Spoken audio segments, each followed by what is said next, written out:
আসসালামু আলাইকুম সবাইকে। আজকে আমরা জীব প্রযুক্তি অধ্যায়টা পড়বো ইনশাআল্লাহ, একদম A to Z from basic to pro এবং এমসিকিউ সিকিউ সবগুলোর জন্য এই ক্লাসটা করব খুবই কম্প্যাক্টলি। তো জীব প্রযুক্তি এমন একটা অধ্যায় যেটা আমরা সেই ক্লাস 9-10 থেকেই পড়ে আসতেছি এবং অধ্যায়টা খুবই স্পেসিফিক এবং 100% এখান থেকে সিকিউ এবং এমসিকিউ থাকবে। তো তার আগে আমরা জীব প্রযুক্তি থেকে কি কি সিকিউ আসবে সেটা একটু জেনে নিই। কি কি সিকিউ আসবে সেটা একটু জেনে নিই। ফার্স্ট অফ অল, টিস্যু কালচারের ধাপ সমূহ খুবই কমন কোশ্চেন এবং খুবই গুরুত্বপূর্ণ কোশ্চেন। এবং টিস্যু কালচারের গুরুত্ব জাস্ট শিরোনামগুলা মনে রাখলেই হয়। গুরুত্বের কি কিছু শিরোনাম আছে, শিরোনামগুলা 2-3 বার যদি তুমি পড়ো, একটু কমন সেন্স খাটায়, তাহলে তুমি পরীক্ষা হলে সুন্দর মতো বানায় 2-2.5 পৃষ্ঠা লিখে দিয়ে আসতে পারবা। এরপর আছে আরডিটি, মানে হচ্ছে রিকম্বিনেন্ট ডিএনএ টেকনোলজির ধাপ। যে এইটা যেই কোশ্চেন, তোমাকে যদি আমি বলি যে ইনসুলিন তৈরি, সেই ইনসুলিন তৈরির ধাপও একই কোশ্চেন, দুইটা সেম কোশ্চেন। এবং শেষে হচ্ছে জেনেটিক ইঞ্জিনিয়ারিং বা এই রিকম্বিনেন্ট ডিএনএ টেকনোলজির গুরুত্ব, একই কথা। এইটার দুইটা গুরুত্ব আলাদা আলাদা করে দেয়া আছে। যখন আমাকে বলে যে জীব প্রযুক্তির বর্ণনা দাও, গুরুত্বের বর্ণনা দাও, তখন আমাদের এই দুইটা থেকে অর্ধেক অর্ধেক একটু করে নিয়ে বড় করে লিখতে হয়। ঠিক আছে, দ্যাটস অল হচ্ছে আমাদের সিকিউ। তার মানে সিকিউ থেকে এই 4টা টপিক তুমি যদি পরীক্ষার হলে একটু পরীক্ষার আগে রাতে একটু পৃষ্ঠাটা উল্টায় যাও, তুমি বললাম লিখে দিয়ে আসতে পারবা। আসো আমরা অধ্যায়ের মধ্যে ঢুকি। জীব প্রযুক্তি। আচ্ছা, জীব প্রযুক্তি শব্দের অর্থটা আমরা একটু জাস্ট কথা বলবো, সেটা হচ্ছে জীব আর প্রযুক্তি, অর্থাৎ জীবের ডিএনএ, এখানে একটা কথা উল্লেখ নাই, ডিএনএ এর উপর এই প্রযুক্তিটা আমি অ্যাপ্লাই করব। জীবের কোন একটা জীবের একটা অংশকে বা জীবের কোন একটা পার্টকে আমি আলাদা করে তার ডিএনএ এর উপর কাজ করে মানবতার উন্নয়নের জন্য, মানুষের উন্নয়নের জন্য, অর্থনৈতিক দিক থেকে বলো, সামাজিক দিক থেকে বলো, চিকিৎসা শাস্ত্রের জন্য বলো, সব দিক থেকে উন্নতির জন্য নতুন আরেকটা জীব তৈরি করার প্রসেসটাই হচ্ছে জীব প্রযুক্তি। যে প্রযুক্তির মাধ্যমে করা সেটা জীব প্রযুক্তি। এখন এই জীব প্রযুক্তির দুইটা স্টেপ আছে। ফার্স্ট অফ অল আমি কি বলছি, আমার ডিএনএটাকে মডিফাই করতে হবে, তাহলে সেটাকে বলা হয় রিকম্বিনেন্ট ডিএনএ টেকনোলজি। দুইটার ডিএনএ কে রিকম্বিনেন্ট করা হয়, রিকম্বিনেশন করা হয়, জোড়া লাগানো হয়, সংযুক্ত করানো হয়, এই জন্য বলা হয়েছে ডিএনএ, রিকম্বিনেন্ট ডিএনএ টেকনোলজি।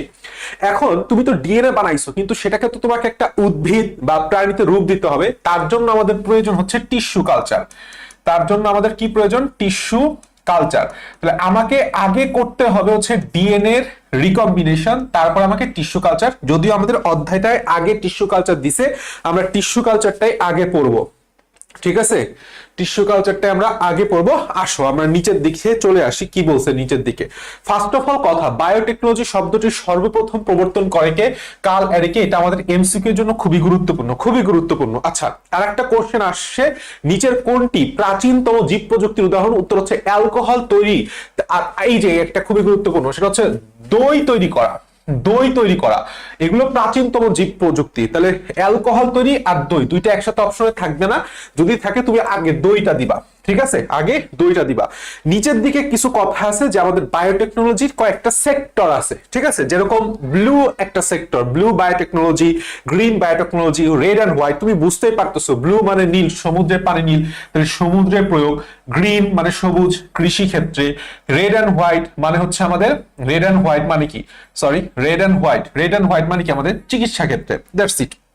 আচ্ছা, আমাদের পরের পৃষ্ঠায় চলে আসি। জীব প্রযুক্তির সংজ্ঞা, এটা আমাদের কতে খুব আসে। ঠিক আছে, জীব প্রযুক্তি কাকে বলে? এটা আমাদের কয়ের কোশ্চেন, যে জীবন্ত উদ্ভিদ, প্রাণী বা অণুজীব বা এদের অংশবিশেষ ব্যবহার করে, আমি যে সংজ্ঞাটা আমি তোমাকে প্রথমে বলছিলাম, মানবতার কল্যাণে ব্যবহার উপযোগী উন্নত বৈশিষ্ট্য সম্পন্ন, মানবতার কল্যাণে, আমার দিক তাকাও, মানবতার কল্যাণে ও ব্যবহার উপযোগী উন্নত বৈশিষ্ট্য সম্পন্ন নতুন উদ্ভিদ, প্রাণী বা অণুজীব বা দ্রব্য উৎপাদন, ইনসুলিন একটা দ্রব্য উৎপাদন প্রয়োগকৃত প্রযুক্তিকে জীব প্রযুক্তি বলে। ঠিক আছে, 2-3 বার পড়ে ফেলা মুখস্থ হয়ে যাবে। এখন এর পৃষ্ঠা থেকে আর সেরকম কিচ্ছু তোমার পড়া লাগবে না, রিডিংও নাও পড়লে হবে। নিচের দিকে চলে আসবো, সেটা হচ্ছে সরাসরি উদ্ভিদের টিস্যু কালচার। তো টিস্যু কালচার জিনিসটা আসলে কি, টিস্যু কালচার কাকে বলে বা টিস্যু কালচার বলতে কি বুঝো, এটা কয়ের কোশ্চেন, আবার একই সাথে এটা ক্ষয়ের কোশ্চেন। তাহলে আমাকে এই কথা লিখতে হবে, টিস্যু কালচার। টিস্যু মানে তুমি বুঝতে পারছো একটা সেল মাস, মানে হচ্ছে কোষের গুচ্ছ। আর কালচার, কালচার শব্দের অর্থ হচ্ছে সংখ্যা বৃদ্ধি। হ্যাঁ, কালচার করা বলি না, মানে কি সংখ্যা বৃদ্ধি করা, লালন পালন করা। তাইলে আমি একটা টিস্যু থেকে একটা মাস তৈরি করব, টিস্যুটাকে কালচার করব, টিস্যুর সংখ্যা বৃদ্ধি করব, this is something tissue culture. এইটাকে একটু ভদ্র ভাষায় বলতে হবে যে উদ্ভিদের যে কোনো বিভাজনক্ষম অঙ্গ থেকে, যেরকম উদ্ভিদের শীর্ষ মুকুল, শীর্ষ মুকুল কি জিনিস, একটা উদ্ভিদের কাণ্ডের শীর্ষে ছোট্ট একটা মুকুল থাকে, যেখান থেকে কাণ্ডটা আস্তে আস্তে আস্তে আস্তে বৃদ্ধি পেতে থাকে, সেটাকে বলা হয় শীর্ষ মুকুল। কক্ষ মুকুল, কচি পাতা বা পাপড়ি ইত্যাদি বিচ্ছিন্ন করা কোনো টিস্যু সম্পূর্ণ জীবাণুমুক্ত অবস্থায়, এই লাইনটা খুবই গুরুত্বপূর্ণ, সম্পূর্ণ জীবাণুমুক্ত অবস্থায় উপযুক্ত পুষ্টি মাধ্যমে বৃদ্ধিকরণ করাকে টিস্যু কালচার বলা হয়। বৃদ্ধিকরণ, তাহলে কি বলছি, উদ্ভিদের কোনো বিভাজনক্ষম অঙ্গ যেরকম শীর্ষমুকুল, কক্ষমুকুল, পাতা, পাপড়ি ইত্যাদি বা কোনো বিচ্ছিন্ন অংশ থেকে সম্পূর্ণ জীবাণুমুক্ত পরিবেশে উপযুক্ত পুষ্টি মাধ্যমে বৃদ্ধিকরণ প্রক্রিয়াকেই বলা হয় টিস্যু কালচার। এখন টিস্যু কালচার থেকে একটা গুরুত্বপূর্ণ এমসিকিউ আসে, এটা বোর্ডে প্রচুর পরিমাণে আসে, যে থমাস হান্ট মর্গান সর্বপ্রথম মত প্রকাশ করেন যে প্রতিটি সজীব কোষে, প্রতিটি কি বলছি, প্রতিটি সজীব উদ্ভিদ কোষেরই একটি পূর্ণাঙ্গ উদ্ভিদে পরিণত হওয়ার অন্তর্নিহিত ক্ষমতা আছে, একে টটিপোটেন্সি বলা হয়। এটা এমসিকিউ এর জন্য খুবই খুবই খুবই গুরুত্বপূর্ণ। এটা এমসিকিউ এর জন্য যেরকম ইম্পর্টেন্ট, আবার এইটা আমাদের ক এর জন্য ইম্পর্টেন্ট, দুইটা জায়গায় ইম্পর্টেন্ট। আচ্ছা আসো আমরা পরবর্তী পৃষ্ঠায় আসি। সেটা হচ্ছে এইখানে কি বলছে দেখো, এখানে একটা গুরুত্বপূর্ণ সংজ্ঞা আছে, সেটা হচ্ছে টিস্যু কালচার জন্য তাহলে আমরা একটা কি লাগবে, টিস্যু লাগবে, একটা সেল লাগুক আর একটা টিস্যু লাগুক। তাহলে আমি যেই উদ্ভিদ থেকে এই টিস্যুটা কালেক্ট করতেছি সেটা হচ্ছে আমার মাতৃ উদ্ভিদ, আর যেই টিস্যুটা আমি পৃথক করছি সেটা হচ্ছে এক্সপ্লান্ট। এটা খুবই খুবই ইম্পর্টেন্ট। টিস্যু কালচারের উদ্দেশ্যে মাতৃ উদ্ভিদ থেকে টিস্যু কালচার উদ্দেশ্যে মাতৃ উদ্ভিদ থেকে পৃথকীকরণ অংশকে এক্সপ্লান্ট বলা হয়, খুবই গুরুত্বপূর্ণ। এবং আরেকটা এমসিকিউ গুরুত্বপূর্ণ, সেটা হচ্ছে টিস্যু কালচার পদ্ধতির মাধ্যমে উৎপাদিত নতুন চারাকে কি বলা হয়, প্ল্যান্টলেট বা অণু চারা বলা হয়। এটা বললাম এমসিকিউ কোশ্চেন, সবগুলাই বোর্ডে এসে গেছে। এবং সবচেয়ে গুরুত্বপূর্ণ, টিস্যু কালচারের জনক গটলিব হ্যাবারল্যান্ড, এটা বোর্ডের কোশ্চেন। এটা একদম তিনটা যেই দাগাইলাম তিনটাই বোর্ডের কোশ্চেন, কারণ তিনি সর্বপ্রথম টিস্যু কালচার পদ্ধতি উদ্ভাবন করেন। দাগায় ফেল। আচ্ছা এখানে একটা গুরুত্বপূর্ণ, যে টিস্যু কালচার পদ্ধতিকে ইন ভিট্রো কালচার বলা হয়। মানে কি, ইন ভিট্রো, একটা হচ্ছে ইন ভিভো। ভিভো মিন্স কোষের ভেতরে, আর ভিট্রো র বাইরে, র তার মানে এটা হচ্ছে কোষের বাইরে। ঠিক আছে, এই কথা মনে রাখতে হবে। তাহলে এটা কোষের বাইরে ঘটে। আমরা বুঝি একটা কনিক্যাল ফ্লাক্সের মধ্যে আমরা একটা টিস্যুর মাস তৈরি করি, তাহলে এটা কোষের বাইরে। আচ্ছা আমরা এরপরে কি আসবে, আমাদের এখান থেকে কিছু পড়া লাগবে না, আমরা সরাসরি চলে আসব টিস্যু কালচার প্রযুক্তির ধাপ সমূহের মধ্যে। দেখো আমি যে কথাগুলো বলবো একটু মনোযোগ দিয়ে শুনো, তোমার মুখস্থ হয়ে যাবে। এটা সিকিউ এর জন্য খুবই খুবই গুরুত্বপূর্ণ। তোমাকে যখন এই সিকিউটা আসবে, তোমাকে অবশ্যই অবশ্যই এই চিত্রটা সুন্দরভাবে এঁকে দিয়ে আসতে হবে, তারপরে শিরোনামের আন্ডারে কিছু দুই একটা কথা লিখে তোমাকে দিয়ে আসতে হবে। তাহলে আমরা যে ফার্স্টে টিস্যু কালচারটা করব, তাহলে আমাকে কি করতে হবে, ফার্স্টে এক্সপ্ল্যান্ট বা তথা মাতৃ উদ্ভিদ নির্বাচন, মাতৃ উদ্ভিদ বা এক্সপ্ল্যান্ট নির্বাচন। তাহলে আমরা আগেই কি দিব, একটা এক্সপ্ল্যান্টের সংজ্ঞাটা দিয়ে দিব, বা এরপরে এক্সপ্ল্যান্ট হিসেবে আমরা কাদের নির্বাচন করি সেটা লিখে দিব। যেরকম শীর্ষমুকুল, কক্ষমুকুল, পার্শ্বমুকুল, পাতা, পাপড়ি এক্সপ্ল্যান্ট হিসেবে নির্বাচন করা হয়। এখন এক্সপ্ল্যান্ট হিসেবে কেন এদেরকে নেওয়া হয় এটাও তুমি চাইলে লিখে দিয়ে আসতে পারো, কারণ এই শীর্ষমুকুল, পার্শ্বমুকুল, কক্ষমুকুল এরা জীবাণু মুক্ত, এদেরকে জীবাণু সাধারণত আক্রমণ করে না, জীবাণু মুক্ত হয়। এই জন্যই ওই টিস্যুটা নেওয়া হয়, কারণ আমরা চাই যে নতুন টিস্যু যাতে জীবাণুমুক্ত, কমন সেন্স না? তো দ্যাটস ইট। আচ্ছা বাস, কাহিনী শেষ, আমাদের এইটুকু লিখে দিয়ে আসলেই হবে। আমরা কি বলছি, তাহলে এক্সপ্ল্যান্ট মাতৃ উদ্ভিদ বা এক্সপ্ল্যান্ট নির্বাচন, মাতৃ উদ্ভিদ হিসেবে একটা কি জীবাণুমুক্ত সতেজ সবল উদ্ভিদ নেওয়া হয়, সেখান থেকে আমরা এক্সপ্ল্যান্ট নেই, একটা পৃথকীকৃত অংশ নেই, যেটাকে এক্সপ্ল্যান্ট বলা হয়। এক্সপ্ল্যান্ট হিসেবে সাধারণত শীর্ষমুকুল, কক্ষমুকুল, পার্শ্বমুকুল ইত্যাদি নেওয়া হয়, যেগুলা জীবাণুমুক্ত, যেগুলা কি বলছি, জীবাণুমুক্ত। বাস, কাহিনী শেষ। এখন আমরা কালচার মিডিয়া বা আবাদ মাধ্যম তৈরি করব। কালচার মানে কি, সংখ্যা বৃদ্ধি, মিডিয়াম মানে হচ্ছে মাধ্যম, আবাদ মাধ্যম। তাহলে যে মিডিয়ামে একটা টিস্যুর কোষগুলা মাইটোসিস কোষ বিভাজনের মাধ্যমে বিভাজিত হয়ে সংখ্যা বৃদ্ধি করবে, সেটাই হচ্ছে কালচার মাধ্যম বা আবাদ মাধ্যম তৈরি। তার জন্য কি লাগবে, টিস্যু কালচারের জন্য প্রাথমিকভাবে একটি কালচার মিডিয়াম তৈরি করা হয় উদ্ভিদের পুষ্টি ও বৃদ্ধির জন্য যে সমস্ত রাসায়নিক উদ্ভিদ প্রয়োজন সবগুলাকে একত্রে মিশিয়ে, বিশেষ করে মুখ্য এবং গৌণ উপাদানকে অর্থাৎ ম্যাক্রো আর মাইক্রো, আমরা সেই উদ্ভিদ সাহিত্যে ম্যাক্রো এলিমেন্ট এবং মাইক্রো এলিমেন্ট টোটাল 17টা পড়ছিলাম না, সেগুলাকে একসাথে মিশিয়ে আমাদের একটা আবাদ মাধ্যম তৈরি করা হয়, একটা মাধ্যম তৈরি করা হয় যেটাকে বলা হয় কালচার মিডিয়াম বা আবাদ মাধ্যম। এইখানে তিনটা জিনিস খুবই গুরুত্বপূর্ণ, সেটা হচ্ছে আবাদ মাধ্যমটাকে আমাদের একটু অর্ধ কঠিন বা থকথকে করাতে হয়, এই জন্য প্রয়োজন হচ্ছে আমাদের এগার, এই জন্য আমাদের প্রয়োজন হচ্ছে এগার। এবং সবচেয়ে গুরুত্বপূর্ণ মিডিয়ামের সঠিক পিএইচ খুবই খুবই খুবই গুরুত্বপূর্ণ, সেটা হচ্ছে মিডিয়ামের পিএইচ হচ্ছে 5.5 টু 5.8। এটা এমসিকিউ এর জন্য খুবই গুরুত্বপূর্ণ, খুবই গুরুত্বপূর্ণ, এর মধ্যে রাখতে হয়। এখন মৌলিক উপাদান সমৃদ্ধ আবাদ মাধ্যমকে ব্যাসাল মিডিয়াম বলে, যেটাই কালচার মিডিয়াম, যেটাই আবাদ মাধ্যম সেটাই ব্যাসাল মিডিয়াম, এক্সট্রা কোনো কথা নেই এখানে। আচ্ছা আসো, তার মানে আমাদের কালচার মিডিয়াম তো প্রস্তুত করে ফেললাম, এখন আসা যাক কালচার মিডিয়াম প্রস্তুতির সময় আমরা তো ওপেন এনভায়রনমেন্টে প্রবেশ করছি। তুমি আমি সবাই জানি যে ওপেন এনভায়রনমেন্টে আমার চারপাশে, এই যে আমি স্টুডিওতে ক্লাস রেকর্ড করছি, আমার চারপাশে প্রচুর পরিমাণ ভাইরাস ব্যাকটেরিয়া রয়ে গেছে, সেটা হয়তো বা আমাকে আক্রমণ করতেছে না, বা আমার ইমিউন সিস্টেম সেটাকে অ্যাটাক থেকে বিরত রাখতেছে, কিন্তু আছে। তাহলে কালচার মিডিয়ামের মধ্যে যেই উপাদানগুলো দিছি কিংবা যে টিস্যুটা আমি সেই এক্সপ্ল্যান্ট হিসেবে ব্যবহার করছি সেইটাও কোনো না কোনো ভাবে জীবাণু যুক্ত হয়ে গেছে। তাহলে এটা কি করতে হবে? জীবাণু মুক্তকরণ তথা ইংলিশে বললে স্টেরিলাইজেশন করতে হবে, সেইটাই এখানে বলতে জীবাণু মুক্তকরণ বা নির্বীজকরণ। তাহলে এই নির্বীজটা কিভাবে করতে হবে? ফার্স্ট অফ অল এই টোটাল মিডিয়ামকে এক্সপ্ল্যান্ট সহ কনিক্যাল ফ্লাক্সে নেওয়া হয়। কনিক্যাল ফ্লাক্সে তুলা দিয়ে মুখটা ঢেকে অটোক্লেভ যন্ত্রের মাধ্যমে অটোক্লেভিং করা হয়। অটোক্লেভিং কি? 121 ডিগ্রি সেলসিয়াস তাপমাত্রায় 15 পাউন্ড চাপ ধরে 20 মিনিট ধরে সেটাকে উত্তপ্ত করা হয়। কি বলছি? 121 ডিগ্রি সেলসিয়াস তাপমাত্রা, 15 পাউন্ড চাপ, 20 মিনিট। এই তিনটা জিনিস খুবই খুবই গুরুত্বপূর্ণ, সিকিউতেও লিখতে হবে, এমসিকিউতেও আসবে প্রচুর পরিমাণে। ফলে এই আমাদের এক্সপ্ল্যান্ট সহ আবাদ মাধ্যমটা জীবাণুমুক্ত হয়ে যায়। That's it. আমাদের এরপরে কি করতে হবে? কি করতে হবে সেটা হচ্ছে ধরো আমি সাধারণত বইয়ের ভাষায় বলতে গেলে এক্সপ্ল্যান্টটা পরে দেওয়া হয়, এক্সপ্ল্যান্টটা আগে আবাদ মাধ্যমটাকে নির্বীজ করে এরপরে হচ্ছে এক্সপ্ল্যান্ট দেওয়া হয়, কারণ অতিরিক্ত তাপমাত্রায় এক্সপ্ল্যান্ট নষ্ট হয়ে যেতে পারে। তো এক্সপ্ল্যান্ট, মিডিয়াম এক্সপ্ল্যান্ট ও টিস্যু স্থাপন, এক্সপ্ল্যান্টকে নির্বীজ করে, দেখো আবারও নির্বীজ করাই হয়েছে, নির্বীজ করে এর পরবর্তীতে সম্পূর্ণ নির্বীজ অবস্থায় কাঁচ পাত্রে তথা কনিক্যাল ফ্লাক্সে রাখা হয়। এরপরে হচ্ছে রাখার পরে আমার ক্যালাস সৃষ্টি। ক্যালাস মানে কি? ক্যালাস মানে হইতেছে, আমরা বলি না লোকটা হচ্ছে ক্যালাস, মানে কি?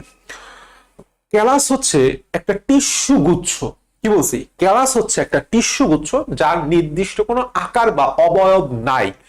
এই নির্দিষ্ট আকার অবয়বহীন টিস্যু গুচ্ছকে বলা হয় ক্যালাস। তাহলে কি হয়েছে যে আমার ধরো এইটা হচ্ছে একটা কনিক্যাল ফ্লাক্স, এইটা হচ্ছে আমার একটা কনিক্যাল ফ্লাক্স, এই কনিক্যাল ফ্লাক্সের মধ্যে এটা হচ্ছে আমার আবাদ মাধ্যম, তাই না? এটা হচ্ছে আমার আবাদ মাধ্যম। তো এই আবাদ মাধ্যমের মধ্যে এইখানে ধরো একটা এই করে এইভাবে অনেকগুলা টিস্যু, এগুলি বললাম সেল না, অনেকগুলা টিস্যু মিলিত হয়ে ক্যালাস সৃষ্টি করছে। তাহলে ক্যালাস সৃষ্টি কি সাথেই হবে? না। এর জন্য কি লাগবে?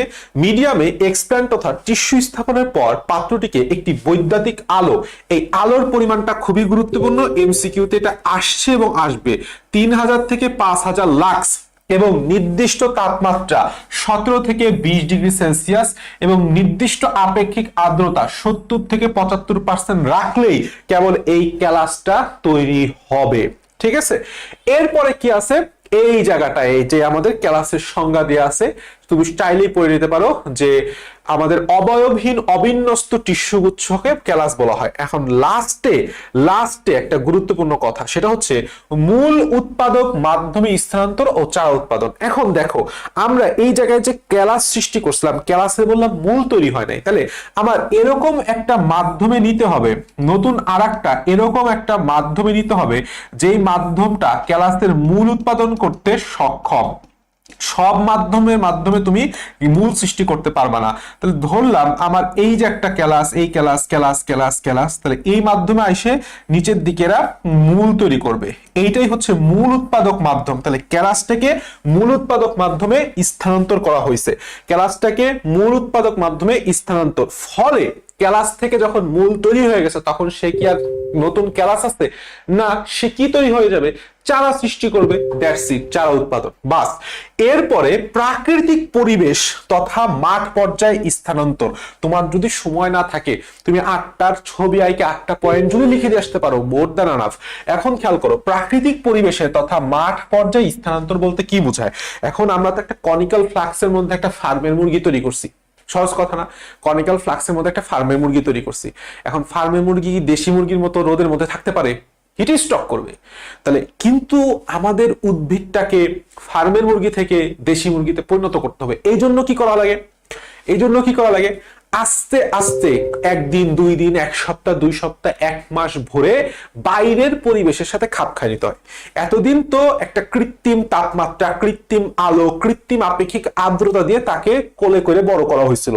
এখন বলতে হবে যে না, ইউ আর গ্রোন এনাফ, এখন তুমি বাইরে যাও। ঠিক আছে, তাই কি করতে হবে? ফার্স্ট অফ অল বলছি কি, প্রাকৃতিক পরিবেশ অর্থাৎ মাঠ পর্যায়ে স্থানান্তর। টপ সহ চারা গাছগুলোকে কিছুটা আর্দ্র পরিবেশে রাখা হয়, তবে রোপিত চারা গাছগুলো কক্ষের বাইরে রেখে মাঝে মাঝে বাইরের প্রাকৃতিক পরিবেশের সাথে খাপ খাইয়ে নিতে হয়। বারান্দা রেখে দিলাম, বাইরের আর্দ্রতা, বাইরের তাপমাত্রা, বাইরের আলোর সাথে একটু একটু খাপ খাইয়ে মিললো। এরপরে যে লাস্টে আমি মাঠে আরোপ করতে পারলাম। দ্যাটস অল হচ্ছে আমাদের টিস্যু কালচারের ধাপসমূহ। আশা করি সুন্দরভাবে বুঝে গেছো।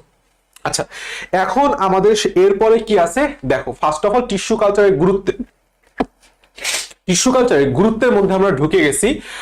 এখান থেকে আসলে যখন সিকিউ এর জন্য তুমি কি পড়বা, সিকিউ এর জন্য হচ্ছে জাস্ট এই শিরোনামটুকু পড়বা, হুবহু মাতৃগুণ সম্পন্ন চারা উৎপাদন, যেটাকে বলা হয় মাইক্রো প্রোপাগেশন। আচ্ছা, এখন ভেতর থেকে কিসের জন্য পড়তে হবে? এমসিকিউ এর জন্য। যেরকম বলতে, যেসব উদ্ভিদের বীজ উৎপাদন করা সম্ভব হয় না, যেমন থুজা এবং সাগর কলা, সে সকল উদ্ভিদের ক্ষেত্রে সরাসরি টিস্যু কালচারের মাধ্যমে আমরা নতুন গাছ তৈরি করতে পারি। তাহলে প্রশ্নটা এটাই আসে, নিচের কোন উদ্ভিদের বীজ উৎপাদন সম্ভব নয়? উত্তর হচ্ছে থুজা, সাগরকলা। নিচের দিকে আসো, নিচের দিকে কি বলছে? রোগমুক্ত চারা সৃষ্টি, চারা উৎপাদন, বিলুপ্ত প্রায় উদ্ভিদ সংরক্ষণ। যে উদ্ভিদটা বিলুপ্ত হয়ে যাইতেছে, তাহলে তুমি স্বাভাবিকভাবে সে প্রজনন করতে পারতেছে না। মানে কি বিলুপ্ত, মানে কি আমার পরবর্তী বংশধর আসতেছে না। তাহলে তুমি স্বাভাবিকভাবে তার কাছ থেকে একটা গাছের শীর্ষমুকুল থেকে শীর্ষমুকুল কাটে একটা শীর্ষমুকুল থেকে হাজার হাজার উদ্ভিদ তৈরি করতে পারতেছে। তাহলে এটা কি বিলুপ্ত থেকে উদ্ভিদটাকে রক্ষা করতেছে। That's it. ভ্রূণ কালচার প্রযুক্তির মাধ্যমে উদ্ভিদের কৃত্রিম প্রজনন। আচ্ছা, সংকর উদ্ভিদের ক্ষেত্রে প্রোটোপ্লাস্টের মিলন বা ফিউশন। এইখানে একটা চমৎকার কথা, সেটা হচ্ছে আমরা সাধারণত যেই জিনিসটা পড়ি সেটা হচ্ছে তোমাকে কি বলবো, গ্যামেটের মিলন ঘটায়, তাই না? ক্রোমোজোমের মিলন ঘটায়, ডিএনএ মিলন ঘটায়, জিনের মিলন ঘটায়। কিন্তু এই টিস্যু কালচার প্রযুক্তির মাধ্যমে প্রোটোপ্লাস্টের মিলনও ঘটানো সম্ভব, অর্থাৎ সাইটোপ্লাজম। সহজ কথা, এটাকে বলা হয় হাইব্রিড। আমরা একটু পরেই পড়বো। সে হচ্ছে এই পদ্ধতি প্রয়োগ করে দুটি প্রজাতির প্রোটোপ্লাস্টের সংযুক্ত, তা থেকে নতুন বৈশিষ্ট্য সম্পন্ন সংকর উদ্ভিদ উৎপন্ন করা হচ্ছে। সাধারণত সংকরণের ক্ষেত্রে গ্যামেটের মিলন ঘটে, সেটাই বলা হয়েছে। এই জায়গাটা আমাদের খুবই গুরুত্বপূর্ণ। সেটা হচ্ছে প্রোটোপ্লাস্টের মিলনের মাধ্যমে যেই নতুন প্রজাতির উদ্ভিদ বা প্রাণী তৈরি হয় তাকে বলা হয় সোমাটিক হাইব্রিড। এবং এই প্রোটোপ্লাস্টের মিলনের ক্ষেত্রে শুধুমাত্র সাইটোপ্লাজমের মিলন ঘটে, নিউক্লিয়াসের মিলন ঘটে না। দুটি উদ্ভিদের শুধু সাইটোপ্লাজমের মিলন ফলে সৃষ্ট হাইব্রিডকে বলা হয় সাইব্রিড। যেটাই সাইব্রিড সেটাই সোমাটিক হাইব্রিড। এরকম সাইব্রিডের একটা উদাহরণ হচ্ছে পোম্যাটো। এটা খুবই গুরুত্বপূর্ণ। নিচের কোনটি সাইব্রিড, এটা আমাদের বোর্ডে এসে গেছে, এটা আমাদের মেডিকেলে আসছে, এটা আমাদের অনেক ভার্সিটি কোশ্চেন আসছে, তুমি 100% এটা পাবা। সো এইটা খুবই গুরুত্বপূর্ণ। পোম্যাটো হচ্ছে আলু আর টমেটো উদ্ভিদের প্রোটোপ্লাস্টের ফিউশন ঘটানো হয়েছে। ঠিক আছে, এখানে নিউক্লিয়াসের মিলন ঘটানো নয়, বরঞ্চ ফিউশন ঘটানো হচ্ছে শুধুমাত্র নিউক্লিয়াসের। যদি উদ্ভিদগুলো বন্ধ হয়, দ্যাটস ইট। আচ্ছা, এখান থেকে আর একটা গুরুত্বপূর্ণ, সেটা হচ্ছে রোগমুক্ত চারা উৎপাদনের জন্য আমাদেরকে কি কালচার করতে হবে? উত্তর হচ্ছে মেরিস্টেম কালচার। উদ্ভিদের শীর্ষ মুকুলকে বলা হয় মেরিস্টেম। মেরিস্টেম বলতে ভাজক টিস্যুকে বোঝানো হয়, কিন্তু ক্ষেত্র বিশেষে উদ্ভিদের শীর্ষ মুকুলের অগ্রভাগের টিস্যুকে মেরিস্টেম বলা হয়।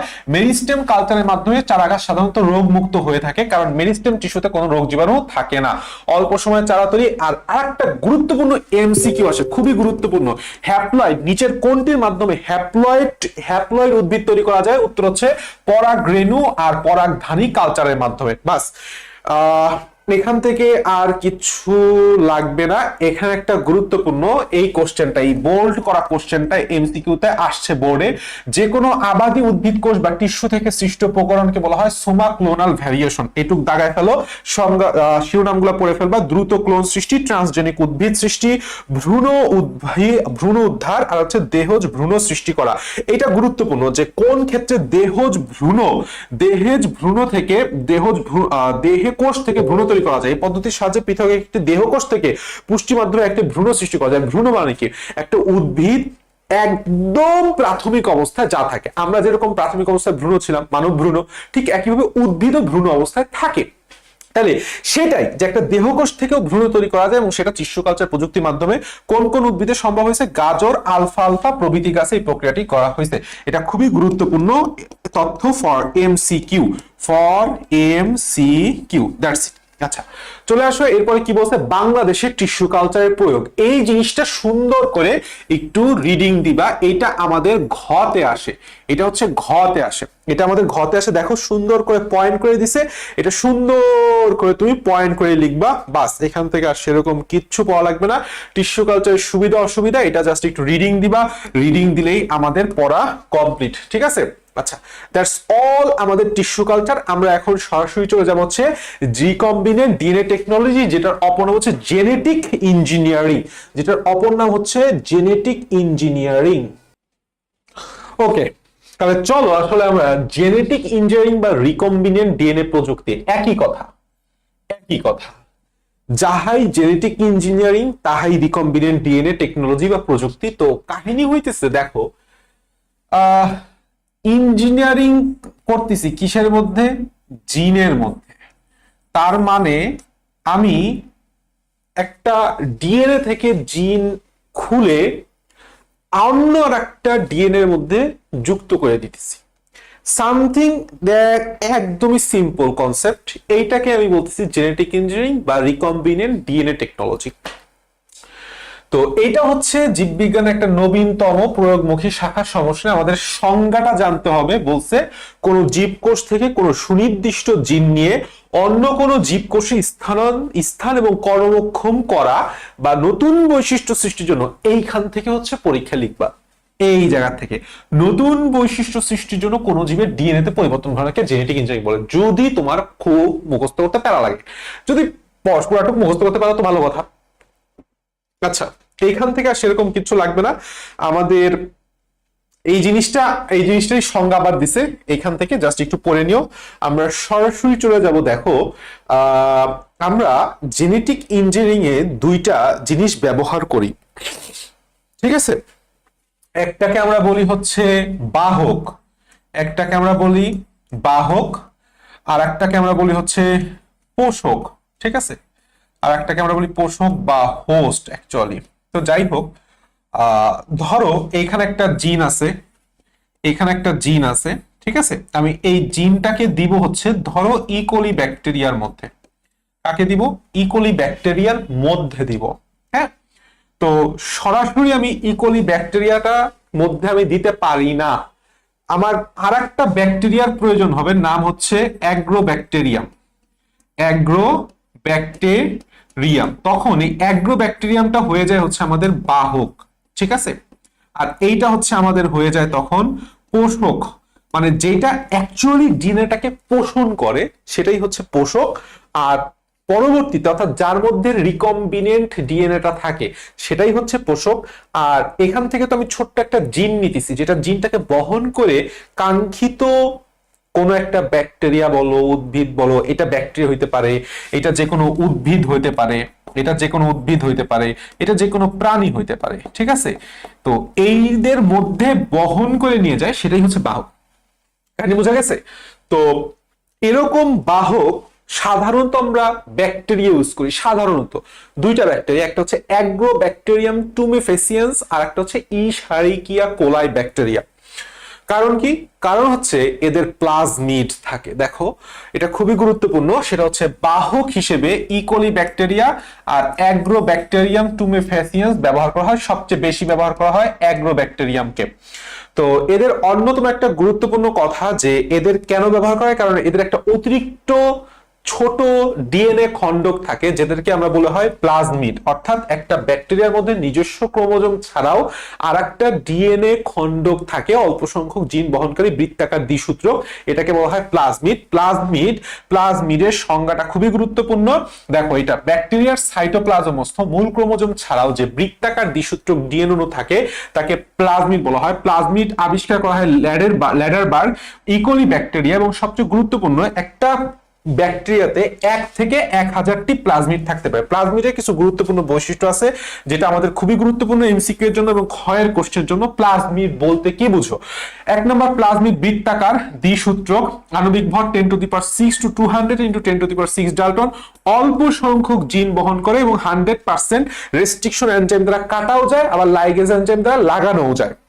আচ্ছা, এবং এরা কনজুগেশনের মাধ্যমে অন্য একটা ব্যাকটেরিয়াতে সঞ্চালিত হয়। আমরা জানি যে এই পাশে ধরো একটা ব্যাকটেরিয়া আছে, আবার এই পাশে ধরো একটা ব্যাকটেরিয়া আছে, মাঝখান দিয়ে একটা নালীপথ সৃষ্টি হয় কখনো কখনো, এইটাকে বলা হয় কনজুগেশন নালীপথ। তো আমাদের প্লাজমিডটা দেখা গেছে এইখান থেকে এমনি করে এই ব্যাকটেরিয়ার মধ্যে ঢুকে যেতে পারে, ঠিক আছে, সেটাকেই বলা হয়েছে এখানে, আর কিছু না।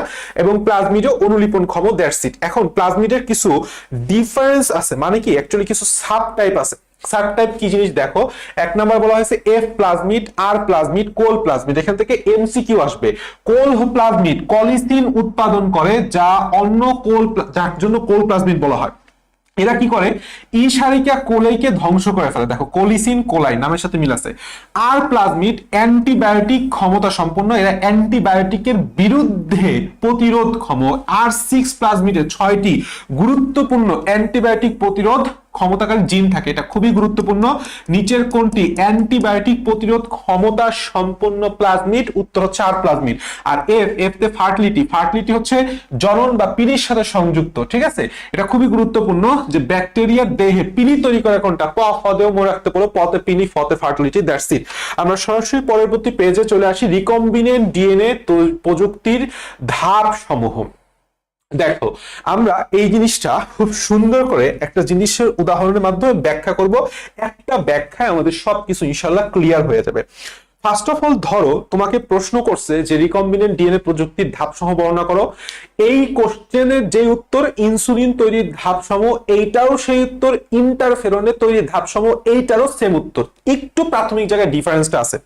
প্রাথমিক জায়গায় ডিফারেন্সটা আমি তোমাকে বুঝাচ্ছি। দেখো ফার্স্ট অফ অল কথা হচ্ছে,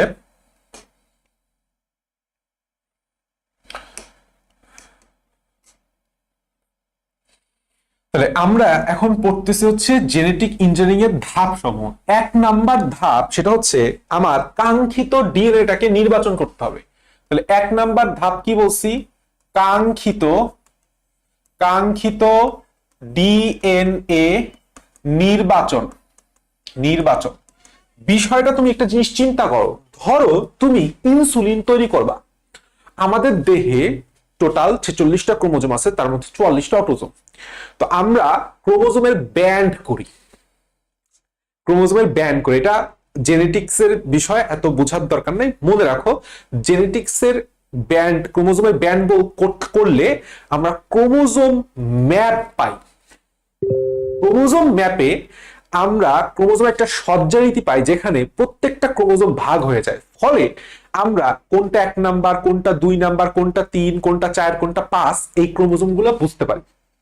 খুব মজার বিষয়।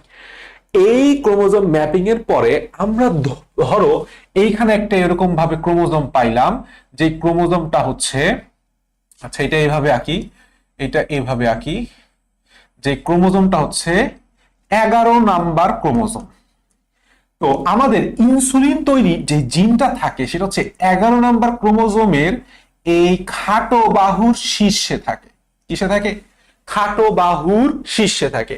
তাহলে এইটা হইতেছে আমার সেই কাঙ্ক্ষিত জিন। আর তাহলে এই 11 নাম্বার যে ক্রোমোজোমটা, এটা হচ্ছে আমার কাঙ্ক্ষিত ডিএনএ। তাহলে সর্বপ্রথম আমাকে কাঙ্ক্ষিত ডিএনএটাকে নির্বাচন করতে হবে, এবং ডিএনএটাকে নির্বাচন করার পরে আমরা ডিএনএ কেও কেটে ফেলি।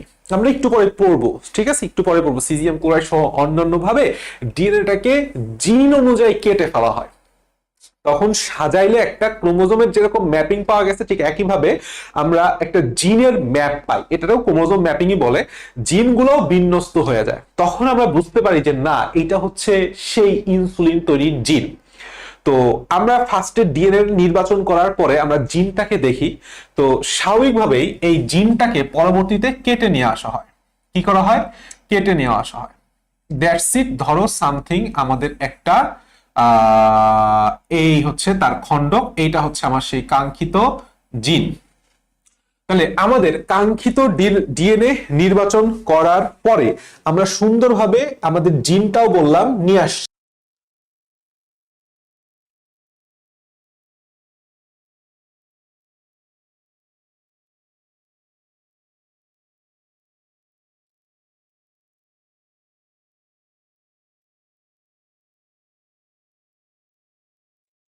ওকে ওকে।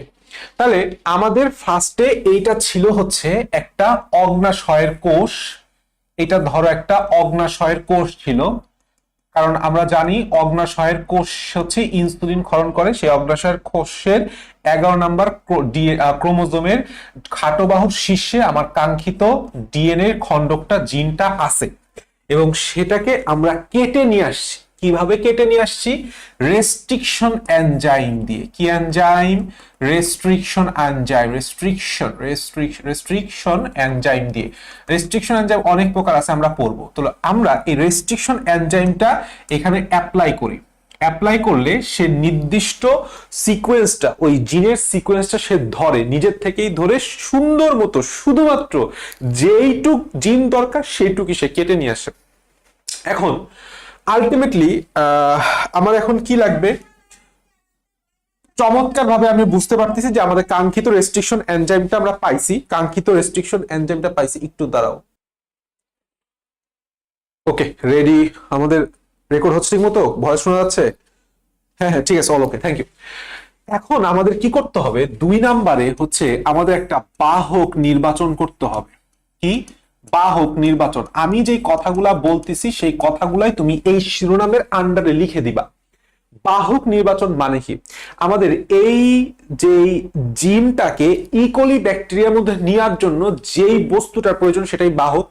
এখন এই ইনসুলিন তৈরির জন্য আমরা যে বাহকটা ইউজ করি সেটা হচ্ছে ইকোলি ব্যাকটেরিয়ার প্লাজমিড। ধরো এটা একটা ইকোলি ব্যাকটেরিয়া। এটা একটা কি ব্যাকটেরিয়া? E. coli bacteria. তো ইকোলি ব্যাকটেরিয়া এখানে তার নিজস্ব কি আছে? তার নিজস্ব ক্রোমোজোম আছে। এটা হচ্ছে ইকোলি ব্যাকটেরিয়ার ক্রোমোজোম। এটা হচ্ছে ইকোলি ব্যাকটেরিয়ার ক্রোমোজোম। কিন্তু আমরা সবাই জানি যে ক্রোমোজোম ব্যতীত ইকোলি ব্যাকটেরিয়ার দেহের মধ্যে একটা প্লাজমিড আছে। তাহলে এইটা হচ্ছে সেই ইকোলি ব্যাকটেরিয়ার কি? প্লাজমিড। এখন এই প্লাজমিডটাকে আমরা আলাদা করে নিয়ে আসি বিভিন্নভাবে। ফার্স্টে সেলটাকে লাইসিস করায়, তারপরে সেটাকে পিউরিফাইং করা হয়। আমি সব পড়াই দিব, আগে বেসিক জিনিসটা বুঝো। পিউরিফাইং করার কারণে সেলের মধ্যে ভেতরের যেই সাইটোপ্লাজমের রাইবোজোম, প্রোটিন, তারপরে এই ক্রোমোজোম আলাদা হয়ে শুধুমাত্র পিওর প্লাজমিডটা আমরা পাই। এবং তখন এই প্লাজমিডটাকেও আমরা রেস্ট্রিকশন এনজাইমের মাধ্যমে, কিভাবে? রেস্ট্রিকশন এনজাইমের মাধ্যমে কেটে ফেলি। রেস্ট্রিকশন এনজাইমের মাধ্যমে কেটে ফেলি। ঠিক আছে? তাহলে এইটা হচ্ছে আমার সেই কাঙ্ক্ষিত প্লাজমিড, যেটাই হচ্ছে এই প্লাজমিডটাই হচ্ছে আমাদের বাহক। ঠিক আছে? তাহলে আমরা বাহক নির্বাচন করলাম ইকোলি ব্যাকটেরিয়া। এরপরে 3 নম্বরে দেখবা বলছে সেটা হচ্ছে রেস্ট্রিকশন এনজাইমের কথা, যেটা আমি আগেই তোমাকে বলে ফেলছি। রেস্ট্রিকশন এনজাইমের কথা আমি আগেই তোমাকে বলে ফেলছি।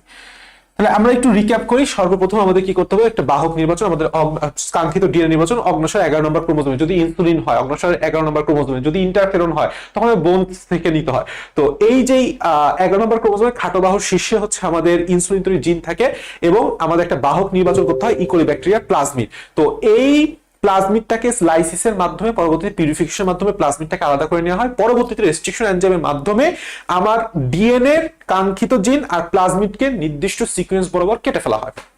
এখন কাটলাম, এখন কাটার পরে কি করতে হবে, জোড়া লাগাইতে হবে। সেক্ষেত্রে আমরা কি ব্যবহার করব, লাইগেজ এনজাইম ব্যবহার করব। কি ব্যবহার করব, লাইগেজ এনজাইম ব্যবহার করব।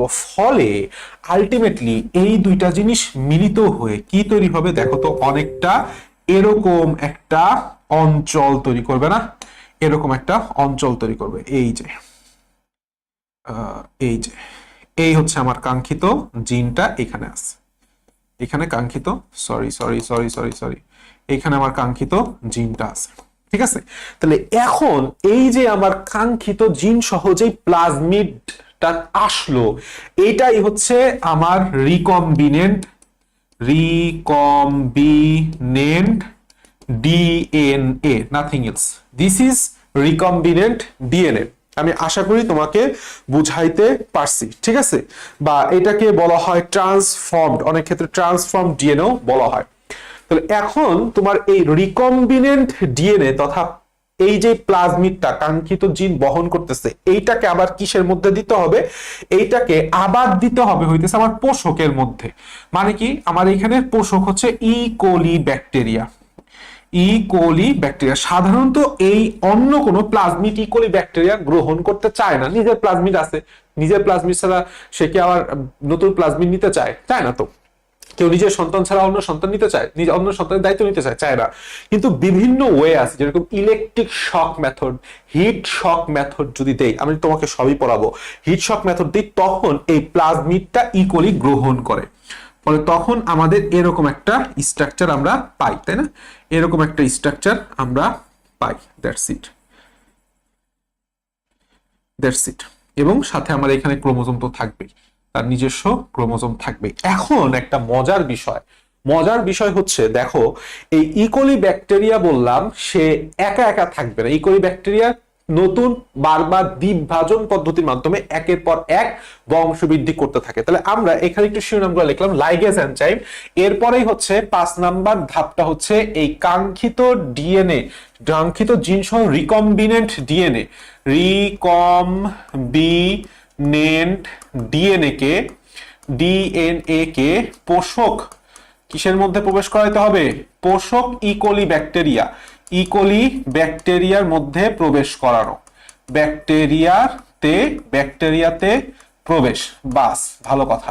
এখন 6 নাম্বার পয়েন্ট আমি কি লিখবো এবং কি ছবিটা আঁকবো? 6 নাম্বার পয়েন্টে আমার ফার্মেন্টেশন ট্যাঙ্ক, মানে কি, যেখানে ইকোলি ব্যাকটেরিয়ার সংখ্যা বৃদ্ধি করা হয়, পুষ্টি উপাদান দিয়ে ইকোলি ব্যাকটেরিয়ার সংখ্যা বৃদ্ধি করা হয়। ফলে এখানে একের পর এক ইকোলি ব্যাকটেরিয়া প্রত্যেকটার সাথেই কি থাকবে, এই রিকম্বিনেন্ট ডিএনএ থাকবে। এই যে এখানে রিকম্বিনেন্ট ডিএনএটা রয়ে গেছে। এভাবে প্রচুর পরিমাণে ইকোলি তৈরি হয়।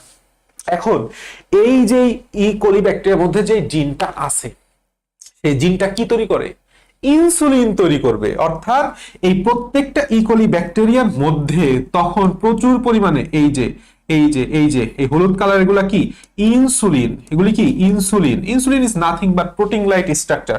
প্রচুর পরিমাণে ইনসুলিন জমা হয়, প্রচুর পরিমাণে প্রত্যেকটা ব্যাকটেরিয়ার মধ্যে। পরবর্তীতে সেখান থেকে পিউরিফাইং এর প্রক্রিয়ায় সেখান থেকে একদম পিউরিফাইড আমাদের ইনসুলিন তৈরি করা হয়। তাহলে লাস্ট যে ধাপটা আমাদের আছে সেটাকে আমরা এইভাবে বর্ণনা করব যে ব্যাকটেরিয়ার মধ্যে প্রবেশ এবং ফার্মেন্টেশন ট্যাঙ্কে ইকোলি ব্যাকটেরিয়ার সংখ্যা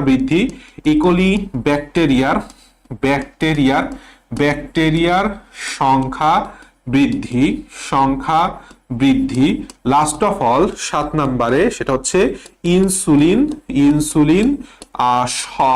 সংরক্ষণ। ইনসুলিন সংরক্ষণ। ঠিক আছে, এই যে কথাগুলা বললাম এই 7টা ধাপের আন্ডারে তুমি যদি সুন্দর করে চিত্রটা দিয়ে আসতে পারো তোমার সম্পূর্ণ মার্ক কনফার্ম। এখন আসো বইয়ের মধ্যে কি বলছি এতক্ষণ ধরে স্টিল লাইসি সেটা আমি তোমাকে বলি। দেখো ফার্স্টে আমি কি বলছি, 1 নম্বর এখানে আসো, কাঙ্ক্ষিত ডিএনএ নির্বাচন ও পৃথকীকরণ। মানে কি, কাঙ্ক্ষিত ডিএনএটাকে আমাকে নির্বাচন করতে হবে, ডিএনএ থেকে কাঙ্ক্ষিত জিনটাকে আমার পৃথক করতে হবে। রিকম্বিনেন্ট ডিএনএ তৈরি প্রথম পদক্ষেপ হলো কাঙ্ক্ষিত ডিএনএ অণু নির্বাচন। নির্বাচনের পর কাঙ্ক্ষিত জীবের কোষ থেকে ডিএনএ কে পৃথক করতে হবে। প্রথম কোষকে লাইসিস করতে হবে, কোষটাকে ভাঙতে হবে এবং কোষের সাইটোপ্লাজমে অবস্থিত প্রোটিন, শর্করা, লিপিড প্রভৃতি অণু থেকে ডিএনএ কে রাসায়নিক পদ্ধতিতে পৃথক করা হয়।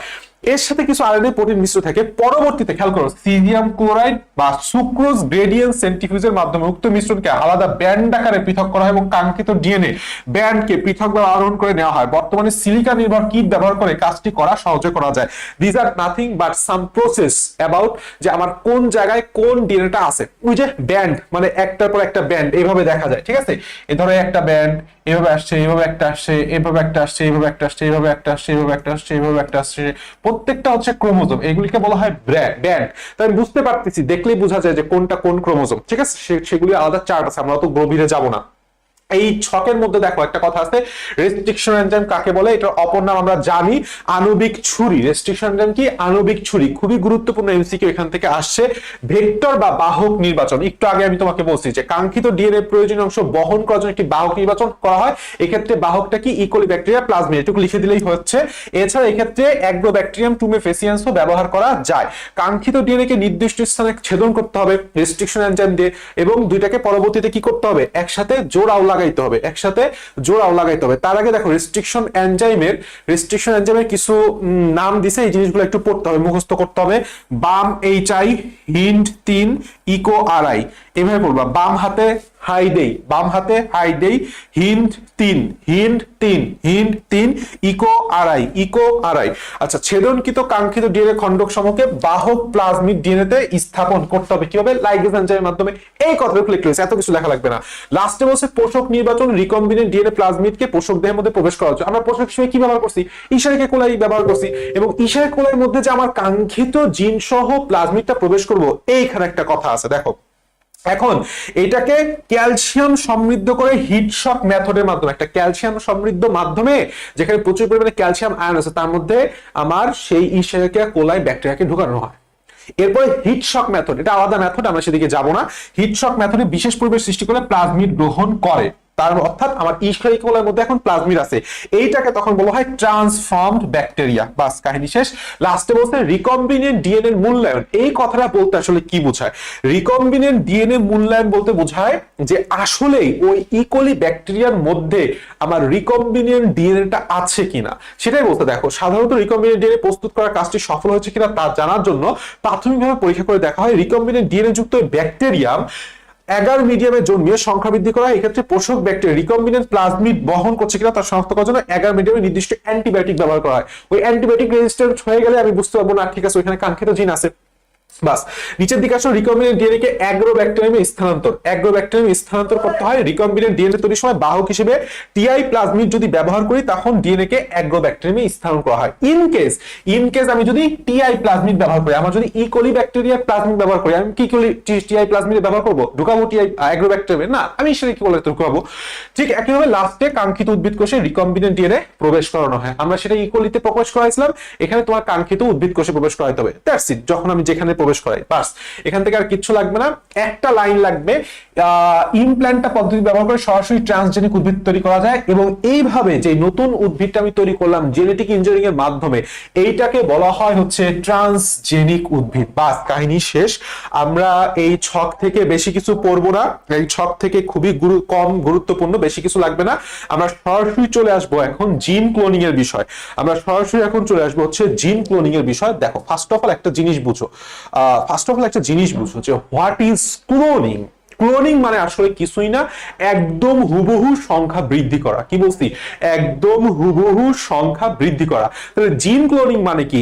এক জিনটার হুবহু কপি তৈরি করা, সেম জিনিস, হুবহু জিনের একটা জিনকে আমি তোমাকে ধরলাম এক্স জিন দিলাম, তাহলে এক্স জিনটারই হুবহু সংখ্যা বৃদ্ধি করা, এটাই হচ্ছে জিন ক্লোনিং।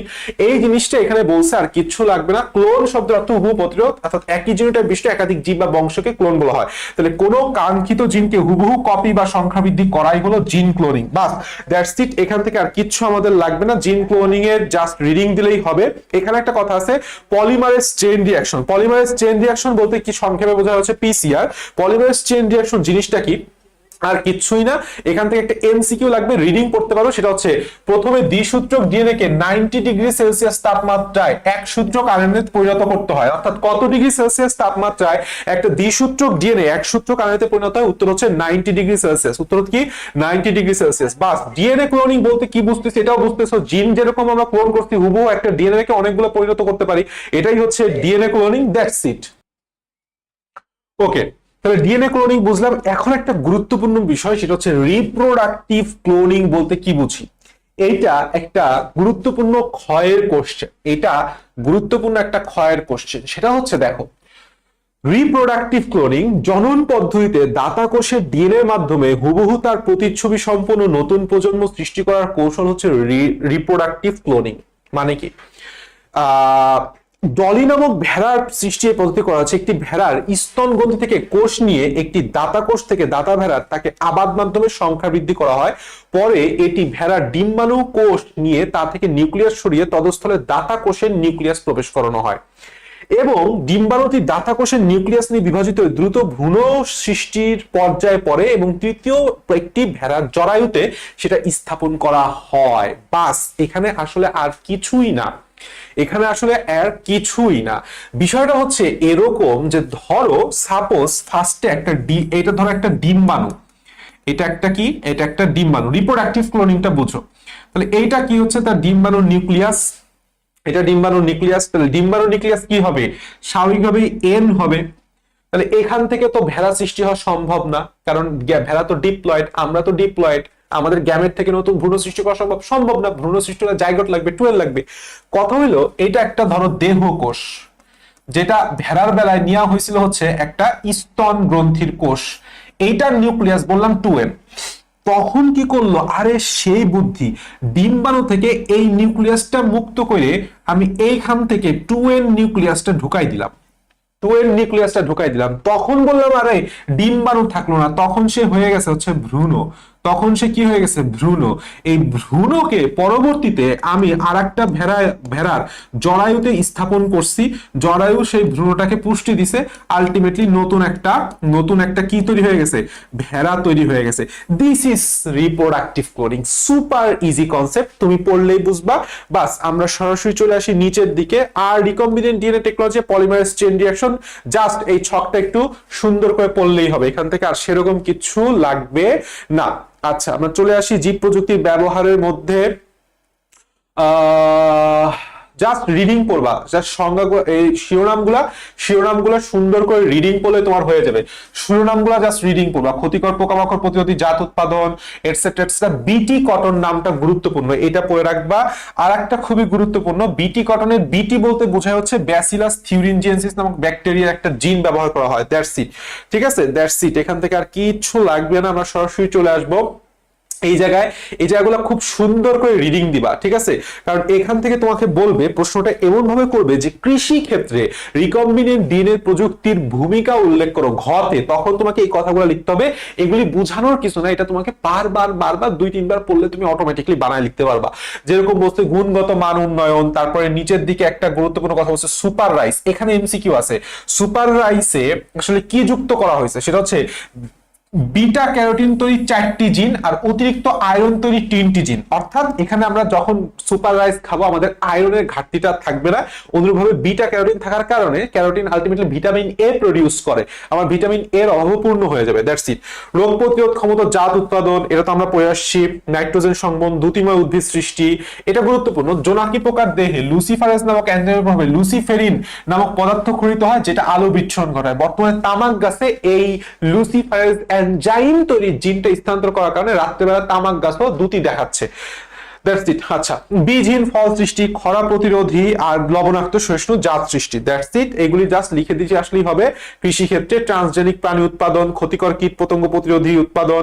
আর এখান থেকে একটা গুরুত্বপূর্ণ কথা নিচের দিকে আছে, সেটা হচ্ছে স্টেরাল ইনসেক্টেটিক এসআইটি। এটা অ্যাকচুয়ালি আসলে কি জিনিস? এটা হচ্ছে এসআইটি হলো একটি পরিবেশ বান্ধব ক্ষতিকর পতঙ্গ নিয়ন্ত্রণ পদ্ধতি। এটা এমসিকিউতে দেয়, এটা এমসিকিউতে দেয়। That's it. আমরা এর পরের পৃষ্ঠায় আসি। এখানে বলতে দেখো জিএমও। জিএমও কি এবং কেন? আসলে জেনেটিক্যালি মডিফাইড অর্গানিজম, যে কোনো ধরনের উদ্ভিদ প্রাণী অণুজীবের জিনে তুমি যদি মডিফিকেশন করো সেটাই জিএমও হয়ে যায়। ঠিক আছে, দ্যাটস ইট। তুমি এখান থেকে জাস্ট একটু সুন্দর করে রিডিং পড়লেই হয়ে যাবে। এখান থেকে রিডিং পড়লেই হয়ে যাবে। বাংলাদেশের সর্বপ্রথম জিএমও ফসল বা জিএম ফসল হচ্ছে বিটি বেগুন। এটা আমাদের এমসিকিউতে আসবে। ঠিক আছে, বিটি বেগুন কি জিনিস? এটা খতে আসে। সেটা হচ্ছে ব্যাসিলাস থিউরিনজেন্সিস নামক একটি সয়েল ব্যাকটেরিয়া ক্রিস্টাল প্রোটিন জিন। ক্রিস্টাল প্রোটিন জিন, একটা জিন থাকে এই ডিএনএ এর মধ্যে যেটাকে বলা হয় ক্রিস্টাল প্রোটিন জিন। বেগুনের জিনোমে অন্তর্ভুক্ত করে উৎপাদন বেগুনের নাম দেওয়া হয়েছে বিটি বেগুন। আচ্ছা, দ্যাটস ইট। এখান থেকে রিডিং করলেই হবে, আর কিচ্ছু এই পৃষ্ঠার থেকে লাগবে না। আমরা ইনসুলিনের মধ্যে যাই। ঠিক আছে, দেখো এটা একটা ইনসুলিন। আমরা জানি যে ইনসুলিন ইনসুলিন হচ্ছে একটা প্রোটিন। এটা একটা কি প্রোটিন? নাথিং ইজ, ইনসুলিন একটা প্রোটিন। তাহলে প্রোটিন আবার কি দ্বারা গঠিত? অ্যামাইনো অ্যাসিড দ্বারা গঠিত। এখন এই প্রোটিনে দুইটা চেইন দেখতে পাইতেছো। এটা হচ্ছে চেইন এ, নিচেরটা চেইন বি। চেইন এ তে 21টা অ্যামাইনো অ্যাসিড, চেইন বি তে 30টা অ্যামাইনো অ্যাসিড, মাঝখানে সালফাইড বন্ধনের মাধ্যমে ইনসুলিনটা গঠিত হয়। That's it. এখান থেকে কিছুই লাগবে না। ইনসুলিন বাইরের থেকে সর্বপ্রথম তৈরি করা হয় ইকোলি ব্যাকটেরিয়া দিয়ে, এবং তার একটা বাণিজ্যিক নাম ছিল হিউমুলিন নামে। ঠিক আছে, এই যে এটা আমাদের এমসিকিউ এর কোশ্চেন খুব আসে হিউমুলিন নামে বাজারজাতকরণ করা হয়। ছবিটা তোমার এই ছবিটা অ্যাকচুয়ালি সিকিউতে আসবে, এবং এই ছবিটা বারবার প্র্যাকটিস করবা। বারবার যত সুন্দর করে আঁকা যায়, যত সংক্ষেপে আঁকা যায় প্র্যাকটিস করবা। এটা এই ছবিটাই আসবে। আচ্ছা, ইনি হচ্ছে ডক্টর মাকসুদুল আলম, বাংলাদেশের পাটের জীবন রহস্য উদ্ভাবনকারী, খুবই গুরুত্বপূর্ণ একজন ব্যক্তিত্ব। আচ্ছা, এরপরে আমরা চলে আসি, সেটা হচ্ছে পরবর্তী পৃষ্ঠায় রিকম্বিনেন্ট প্লাজমিড ইকোলি ব্যাকটেরিয়া প্রবেশ করানো। এগুলো আমি সব তোমাকে পড়াইছি। ইনসুলিন বাজারজাতকরণ এগুলি একই জিনিস। ঠিক আছে, ইনসুলিন তৈরির ধাপ আমি আগে বলছি, ইনসুলিন তৈরির ধাপ আর রিকম্বিনেন্ট ডিএনএ প্রযুক্তির ধাপ একই জিনিস। আমার ওইখানে দুইটা ধাপ একটু এক্সট্রা। কি এক্সট্রা? আগে আমাকে এখান থেকে অগ্নাশয় একটা কোষ নিতে হবে, আর লাস্টে যে আমার ইনসুলিনটা পরিশুদ্ধ করতে হবে। সেটাই দেখো এখানে বলছে ইনসুলিন বাজারজাতকরণ, বিশুদ্ধিকরণ। এই দেখো এখানে কি বলছে, লাস্টে যে এই কথাটাই বলছি, ইনসুলিন পৃথকীকরণ, ইনসুলিন বিশুদ্ধিকরণ, ইনসুলিন বাজারজাতকরণ। অর্থাৎ লাস্টে যেই প্রোডাক্টটা পাবো সেই প্রোডাক্টটার আমার বিশুদ্ধিকরণ করতে হবে, বাজারজাতকরণ করতে হবে। That's it. এখান থেকে ওষুধ আর প্রয়োগের মধ্যে একটু গুরুত্বপূর্ণ, এইটা এমসিকিউ এর জন্য খুবই গুরুত্বপূর্ণ, পড়ে ফেলবা। সেটা হচ্ছে কোন ওষুধ কোনটার প্রয়োগ, কোন চিকিৎসার প্রয়োগ করা হয়। ঠিক আছে, দ্যাটস ইট। আমরা চলে আসি ইন্টারফেরন। দেখো আমরা এতক্ষণ ইনসুলিন করছি। আমরা জানি ইনসুলিন হচ্ছে বিটা কোষ থেকে নির্গত এমন একটা প্রোটিন বা হরমোন, যেটা অ্যাকচুয়ালি আমাদের রক্তে শর্করার পরিমাণ তথা চিনির পরিমাণ কমায়, আমরা সবাই জানি। তাহলে ইন্টারফেরন কি? ইন্টারফেরন হচ্ছে এটা একটা প্রোটিন লাইক স্ট্রাকচার। ধরো এটা একটা সেল, আমি এর আগেও বুঝাইছিলাম সেল। এখানে ধরো কোনো ভাইরাস আসছে। ঠিক আছে, এখানে একটা ভাইরাস আসছে, তো ভাইরাসটা এই সেলের মধ্যে আক্রমণ ঘটার কারণে এই সেলটাকে নষ্ট করতে চাইতেছে। তখন নষ্ট করে কিভাবে জানো? এই সেলটাকে ক্যান্সার সেলে পরিণত করে। ঠিক আছে, সেলের নিয়ন্ত্রণটা নষ্ট করে, কোষ বিভাজনের নিয়ন্ত্রণ। তো সেল যখন বুঝে যে তাকে একটা ভাইরাস আক্রমণ করতেছে, তখন সেল একটা অস্ত্র দিয়ে যুদ্ধ করার চেষ্টা করে, যে অস্ত্রটার নাম হচ্ছে ইন্টারফেরন। অর্থাৎ ভাইরাসে আক্রান্ত কোষ থেকেই একটা protein like structure, one of the protein, এটা ইমিউনোগ্লোবুলিনও বলে অনেক। ইন্টারফেরন সবকিছু আমি পড়বো। একটা রাসায়নিক যৌগ তৈরি করে যেইটা কিনা পরবর্তীতে ভাইরাসকে অ্যাটাক করে, ভাইরাসটাকে বিনষ্ট করে ফেলে। ফলে আমরা এই সেলটা ক্যান্সার সেলে পরিণত হওয়া থেকেও রক্ষা পায়। তাহলে ইন্টারফেরন হচ্ছে এমন একটা ড্রাগ যেটা ভাইরাসকেও নষ্ট করতে পারে। এটা কারণ অর্থাৎ এই জন্য এটাকে বলা হয় অ্যান্টিভাইরাল ড্রাগ। আবার এটা ক্যান্সার সেলকে ক্যান্সার হওয়া থেকেও প্রতিরোধ করে, এই জন্য এটাকে অ্যান্টি ক্যান্সার ড্রাগও বলা হয়ে থাকে। অর্থাৎ এইটা আমরা কৃত্রিম ভাবে ক্যান্সার চিকিৎসায় ব্যবহার করতে পারি, তাই না? তার মানে এটা একটা মারাত্মক বাণিজ্যিক ভ্যালু আছে, কারণ পৃথিবীতে ক্যান্সারের রোগী বাড়তেছে, এটা চাহিদা আস্তে আস্তে বাড়বে। তাহলে ইন্টারফেরনটা কিভাবে তৈরি করি তার আগে আমি তোমাকে বলে রাখি, সেটা হচ্ছে ইন্টারফেরন হচ্ছে উচ্চ আণবিক ওজন বিশিষ্ট প্রোটিন যা ক্যান্সার কোষের বৃদ্ধি ও ভাইরাসের বংশবৃদ্ধিতে বাধা দেয়। এই লাইনটা খুবই গুরুত্বপূর্ণ, এটা তোমার সরাসরি কতে আসছে, এটা সরাসরি এমসিকিউতে যে কতবার আসছে আল্লাহ তাআলাই ভালো জানে, প্রচুর পরিমাণ আসছে। তো ইন্টারফেরন আসলে একটা প্রতিরক্ষামূলক প্রোটিন, এইটাও আমার এমসিকিউ এর কোশ্চেন, ঠিক আছে। এবং এটা একটি গ্লাইকোপ্রোটিন, এর সাথে একটা শর্করা পার্ট থাকে, একটা প্রোটিন পার্ট থাকে। আচ্ছা, এখন ইন্টারফেরন কে আবিষ্কার করতেন? দুইজনের নাম আছে, একজন নাম মনে রাখলে হবে লিন্ডারম্যান। অ্যাকচুয়ালি নিচের দিকে একটু রিডিং করলে হবে। এখন ইন্টারফেরন উৎপাদন প্রক্রিয়াটা দেখবা সেম রিকম্বিনেন্ট ডিএনএ প্রযুক্তির মধ্যে, কিন্তু একটু ডিফারেন্স। যেরকম মানুষের আমি ইন্টারফেরন তৈরির জন্য যে জিনটা দায়ী, সরি একটু পরিষ্কার করে লিখি, যে জিনটা আসলে দায়ী, সেই জিনটা কোথায় অবস্থান করে? সেটা হচ্ছে মানুষের ফাইব্রোব্লাস্ট কোষের যে ডিএনএটা আছে সেই ডিএনএ তে অবস্থান করে। তাহলে আমার এই জিন পাইতে হলে কোথায় যেতে হবে? মানুষের ফাইব্রোব্লাস্ট কোষ থেকে ডিএনএ আহরণ করা হয়, তা থেকে ইন্টারফেরন তৈরি যেই কোড বহনকারী জিন পৃথক করা হয়, বাস। বাকি সব দেখো সেম জিনিস। আর লাস্টের দিকে কি আছে? সেই জিনিস আবার মাধ্যম থেকে ইন্টারফেরন পৃথক করা। আগে আমরা ইনসুলিন পৃথক করছিলাম, এখন ইন্টারফেরন আবার বিশুদ্ধ করতে হবে, লাস্টে বাণিজ্যিকীকরণ তথা মার্কেটে ছাড়তে হবে। কি নামে ছাড়ছি? বিটাফেরন। এইটাও আমাদের এমসিকিউ এর কোশ্চেন। That's enough. দেখছো, তারপরে তুমি যদি রিকম্বিনেন্ট ডিএনএ টেকনোলজি পারো, তোমাকে ইনসুলিন দেখ, ইন্টারফেরন দেখ, যা ইচ্ছা তাই দেখ, তুমি বানায় লিখে দিয়ে আসতে পারবা। জাস্ট উপরে একটা কোথা থেকে জিনটা পাইতেছি, আর লাস্ট হচ্ছে পরিশুদ্ধকরণ, বাজারজাতকরণ, কাহিনী শেষ।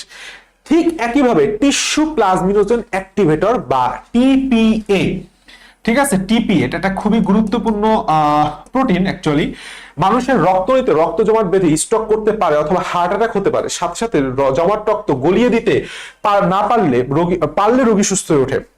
এখন এই এনজাইমটা হচ্ছে স্টেপটোকাইনেজ এনজাইম জমাট রক্ত গলিয়ে দেয়, কিন্তু এই প্রোটিনটি মানুষের নিজস্ব প্রোটিন নয় বিধায় দেহে বহু পার্শ্ব প্রতিক্রিয়া দেখা দেয়। অর্থাৎ তুমি যদি দেহের মধ্যে দাও রক্ত, হয়তোবা সে জমাট রক্তটা গলায় দিতেছে, যার কোনো স্ট্রোক হচ্ছে না, কিন্তু সাথে সাথে আরো পার্শ্ব প্রতিক্রিয়া হচ্ছে। তাহলে আমরা একটা বিকল্প খুঁজলাম, বিজ্ঞানীরা একটা বিকল্প খুঁজলো, ফলে কি হইলো? মানুষের রক্তে একটা প্লাজমিন থাকে নামক একটা প্রোটিন, এটা এনজাইম আবার প্রোটিন একই জিনিস, যা প্লাজমিনোজেন অবস্থায় বিরাজমান করে। এখন প্লাজমিনোজেন নিষ্ক্রিয় অবস্থা থাকে, প্লাজমিনোজেনকে কার্যক্ষম করতে হলে টিপিএ দরকার, এই জন্যই নামটা হচ্ছে টিস্যু প্লাজমিনোজেন অ্যাক্টিভেটর। মানে কি আমি তোমাকে বুঝাই, ধরো এইটা একটা রক্তনালী, সাপোজ ধরো এটা একটা রক্তনালী, তো এইখানে একটা রক্ত জমাট ঘটছে, আমরা এটাকে বলি হচ্ছে প্লেক, ঠিক আছে। এখন এই প্লেকটাকে গলায় দেওয়ার জন্য যেটা প্রয়োজন সেটা হচ্ছে প্রচুর পরিমাণে প্লাজমিন। কি প্রয়োজন? প্লাজমিন প্রয়োজন।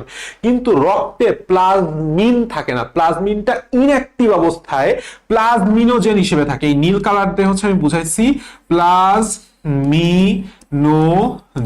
হিসেবে থাকে। এখন প্লাজমিনোজেন নামের শেষে জেন মানে হচ্ছে সে ইনঅ্যাক্টিভ। কেমন? ইনঅ্যাক্টিভ। তাহলে এটাকে কি করতে হবে? এইটাকে অ্যাক্টিভ করতে হবে। এটাকে কিসে করতে হবে? অ্যাক্টিভ করতে হবে। অ্যাক্টিভ ফর্মটাই হচ্ছে প্লাজমিন, কারণ প্লাজমিন এই প্লেকটাকে যায়, তখন প্লেকটাকে ভেঙে ফেলবে। তাহলে প্লেক বা জমাট রক্ত গলাইতে পারে প্লাজমিন, নট প্লাজমিনোজেন। তাহলে এখন প্লাজমিনোজেনকে প্লাজমিনে কে পরিণত করবে? সেই নামটাই হচ্ছে আমাদের, সরি আমি এখান থেকে সবুজ কালি নেই, সেটার নাম হচ্ছে টিপিএ।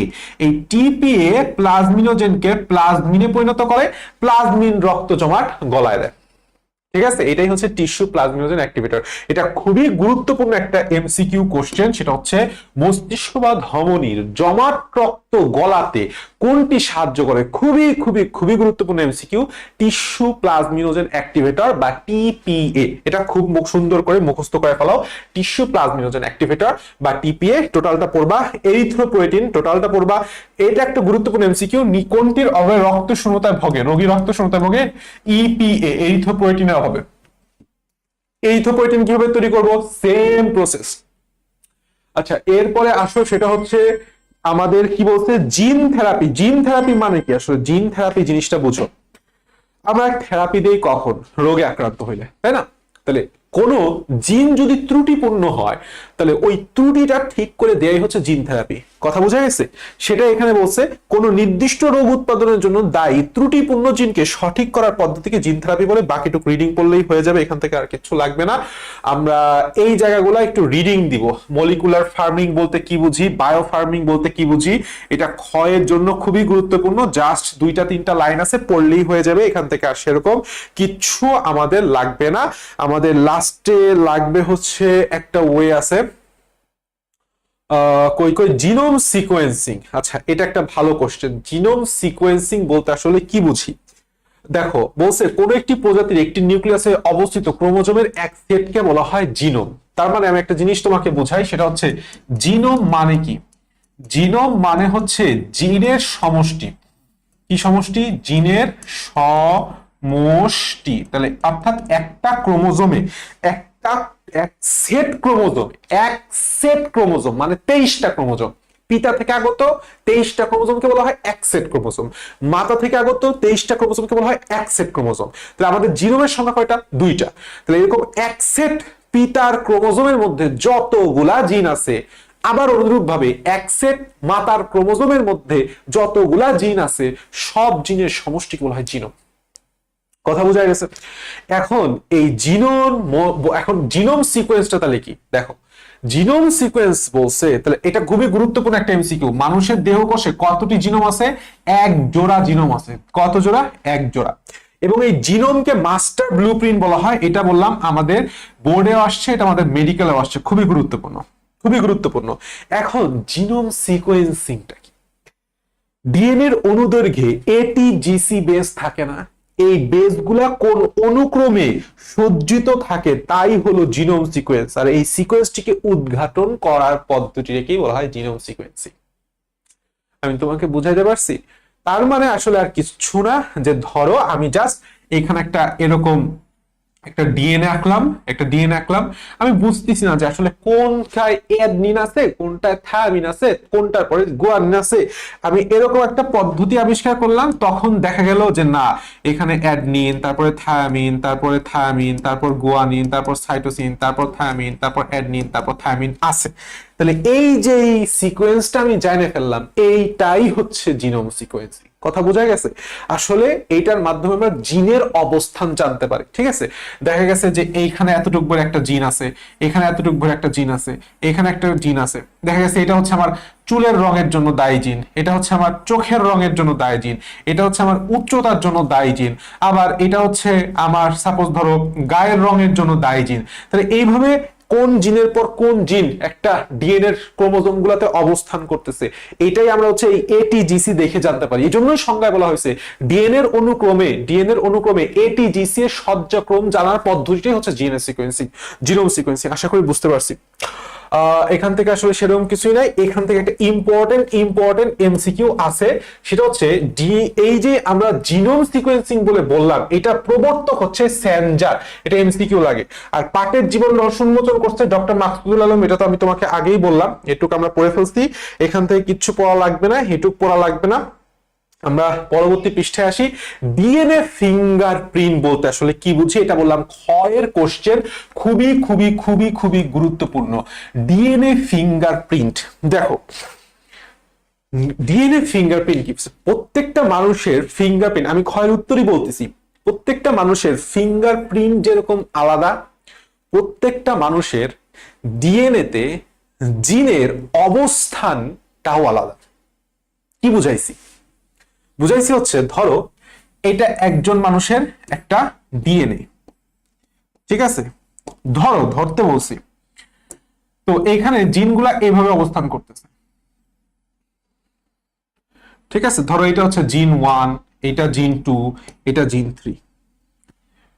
অনুরূপ লোকাস বা একই অঞ্চলে ধরো আরেকজন ব্যক্তির, এটা ধরো ডিএনএ 1, আরেকজন ব্যক্তির আমি ডিএনএ নিলাম, এটা ধরো ডিএনএ 2, তখনও আমি এখানে অনেকগুলা জিন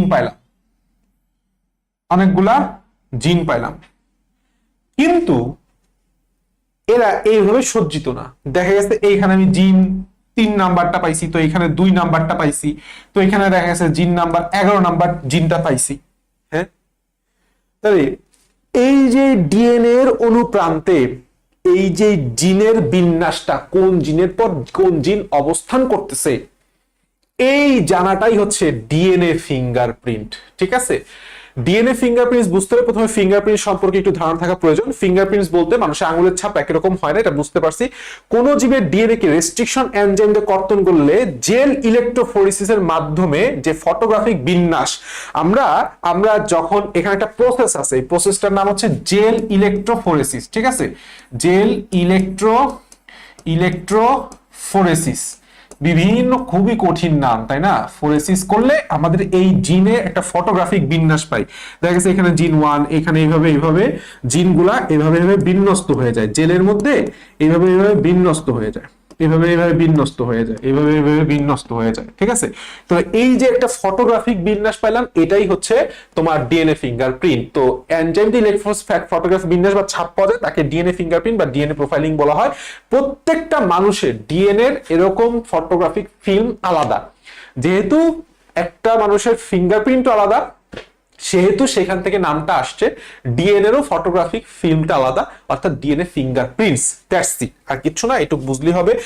এই তোমার ডিএনএ ফিঙ্গারপ্রিন্ট আর genome sequence, DNA fingerprint genome sequence অনেকটা কাছাকাছি। এক্ষেত্রে আমরা একটা ডিএনএ এর জিনগুলাকে অবস্থান করছিলাম, সাজাইছি, আর ওই ক্ষেত্রে টোটাল সব ক্রোমোজোমের সবগুলা জিনকে আমি সাজাইছি, দ্যাটস ইট, আর কিছু না। আচ্ছা, আমরা চলে আসি নিচের দিকে। ডিএনএ ফরেনসিকের ব্যবহার, অপরাধী শনাক্তকরণ, পিতৃত্ব নির্ধারণ, স্বজন নির্ধারণ। এরপরে এখানে কিছু কথা আছে, শ্রেণীবিন্যাস স্তর নির্ধারণ, শ্রেণীবিন্যাস প্রক্রিয়া বৈশিষ্ট্য মিল নির্ধারণ, এটসেট্রা এটসেট্রা। এইটুক জাস্ট আমরা রিডিং দিলেই এখান থেকে হয়ে যাবে। হ্যাঁ, এখানে একটা গুরুত্বপূর্ণ কথা আছে, এটা খতে আসে এবং আমাদের এটা জানা প্রয়োজন। সেটা হচ্ছে জীব প্রযুক্তি প্রয়োগে জীব নিরাপত্তার বিধানসমূহ। ধরো আমি এমন এখন নতুন একটা প্রাণী বানায় ফেললাম যেটা মানুষকে আক্রমণ করতেছে, মানুষের মাংস খাইতে চাইতেছে, সেটা তো অবশ্যই আমাদের কল্যাণকর হবে না। তাহলে এটাও একটা গুরুত্বপূর্ণ কথা, আমাদের এথিক্স মেনে চলতে হবে যে আমরা কিভাবে যে নতুন নতুন পদ্ধতি ইউজ করে মানবতার কল্যাণে ব্যবহার করবো, নট ক্ষতি।